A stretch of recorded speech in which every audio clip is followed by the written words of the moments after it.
অবৈধ অভিবাসী গ্রেফতার অভিযানে নিউ ইয়র্কের বাংলাদেশি কমিউনিটিতে থমথমে অবস্থা বিরাজ করছে।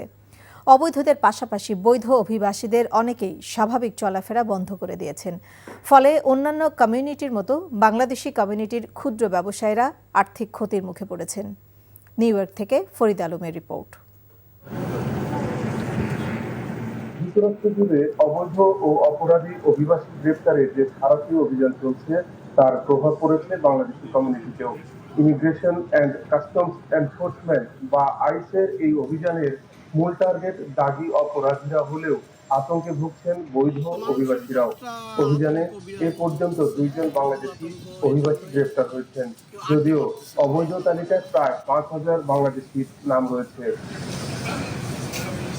অন্যদিকে এরই মধ্যে মেক্সিকান, কলম্বিয়ান, ডোমিনিকান সহ ভেনেজুয়েলা ও গুয়েতেমালার অনেক দাগী অপরাধী অভিবাসী গ্রেপ্তার হয়েছে।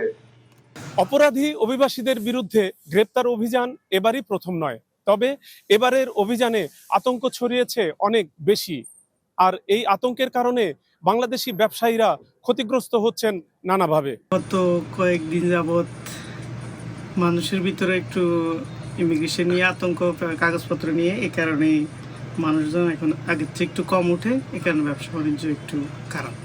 যুক্তরাষ্ট্রে বাংলাদেশি অভিবাসীরা অবৈধ কিংবা অপরাধী হিসেবে পরিচিত না হলেও অভিযানের কুপ্রভাব পড়েছে তাদের ক্ষুদ্র ব্যবসা প্রতিষ্ঠানগুলোতে। অনেকে একটু কনফিউশনে আছে, তো যার কারণে হয়তো বাইর কম হয়। আর মোটামুটি মনে করেন হাউসফুল থাকতে এই সময়টা ব্যবসা 75% ড্রপ করছে। মানে কেন? লোকজন ভয় আসে না। অন্যদিকে বিভিন্ন স্কুল ও বিশ্ববিদ্যালয়ে অধ্যয়নরত বাংলাদেশি শিক্ষার্থীরা আগে নগদ অর্থে খণ্ডকালীন কাজ করলেও এখন তা বন্ধ হয়ে যাওয়ায় অনেকেই আর্থিক কষ্টে পড়েছেন। Farid Alam, NTV news, new York, যুক্তরাষ্ট্র।